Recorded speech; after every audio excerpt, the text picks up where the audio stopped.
दोस्तों नमस्कार, कैसे हैं आप सब। दोस्तों आज हम एक under construction modular kitchen site के ऊपर आए हैं।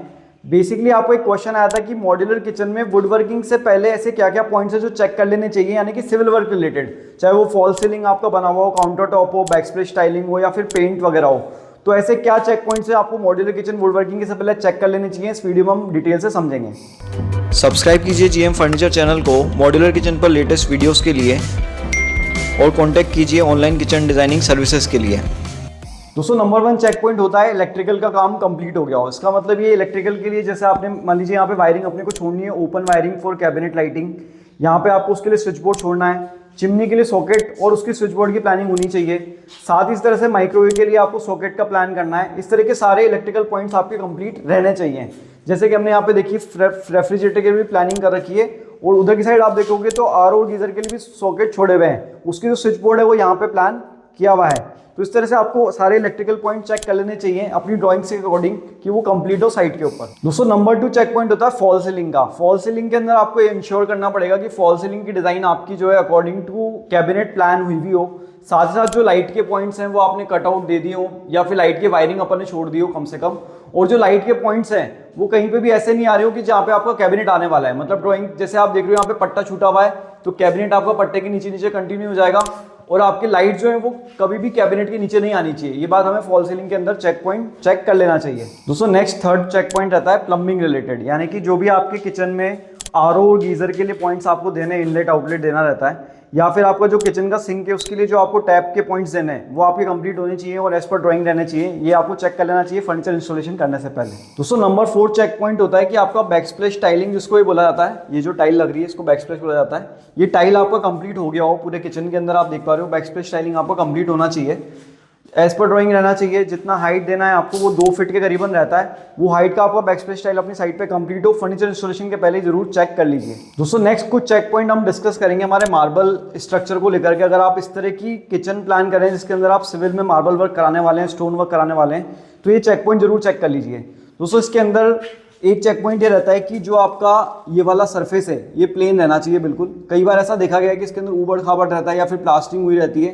तो ऐसे में क्या होता है, जब हम इसके ऊपर कैबिनेट इंस्टॉल करते हैं, पल्ले लगाते हैं, तो वो पल्ले जो रहते हैं वो आपका यहाँ पे अंडुलेंस होने की वजह से उसमें गैप रह जाता है और बाद में उसमें कीड़े वगैरह चले जाते हैं, या फिर उसके अंदर जो शटर है उसको लगाने में दिक्कत आती है, फैक्ट्री फिनिश शटर को। तो हमेशा ये वाला जो सरफेस है प्लेन रहना चाहिए, ये आप इंश्योर करें अपने किचन के अंदर। दोस्तों नेक्स्ट चेक पॉइंट होता है सिंक से रिलेटेड मार्बल स्ट्रक्चर के अंदर। तो मार्बल स्ट्रक्चर में जब सिंक को बनाया जाता है तो बेसिकली यहाँ पे ये कल्चर होता है कि सिंक जो हमने लगा दिया उसको इस तरह से कवर कर दिया जाता है बाय सम ग्रेनाइट। अब आप इसमें ये इंश्योर कीजिए कि जो ग्रेनाइट लगा हुआ है वो अंदर से अंदर लगा हुआ हो, मतलब इस वाले मार्बल के ऊपर से लगा हुआ ना हो, इस तरह से टॉप से लगा हुआ नहीं हो, अंदर से लगा हुआ हो, जैसे कि यहाँ पे लगा हुआ है। ऐसा करने से क्या होता है, जब हम कैबिनेट के पल्ले वगैरह देंगे तो पल्ले आपके जो है आराम से लग जाएंगे। अगर ये आपका ग्रेनाइट सपोज कीजिए ऊपर से लगा होता तो आपको यहाँ पे पल्ले लगाने में इशू आता, तो ये आपको इंश्योर कर लेना चाहिए। दोस्तों नेक्स्ट चेक पॉइंट आपको कर लेना चाहिए कि आपकी जो ड्राइंग है उसके अंदर आपने डायमेंशन प्लान करा होगा कि मार्बल के वर्टिकल आपको कहाँ कहाँ पे चाहिए according to the drawer position. तो जैसे यहाँ पे आप देख रहे हो ये मार्बल के पोजीशन हमारे स्टैंड हुए हैं, मार्बल के स्ट्रक्चर बना हुआ है पूरा का पूरा, तो इनके बीच का जो गैप है, ये जो इंटरनल गैप है, ये आपका ड्राइंग के अकॉर्डिंग होना चाहिए, ये आपको इंश्योर कर लेना चाहिए।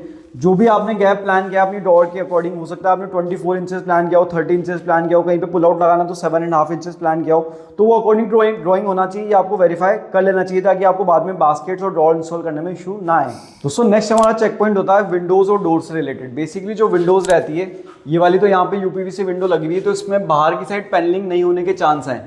कई बार ऐसा होता है कि जब हम वुडन की विंडो लगाते हैं तो उसके अंदर पैनलिंग होती है, बाहर से आउटसाइड पैनलिंग की जाती है वुडन की।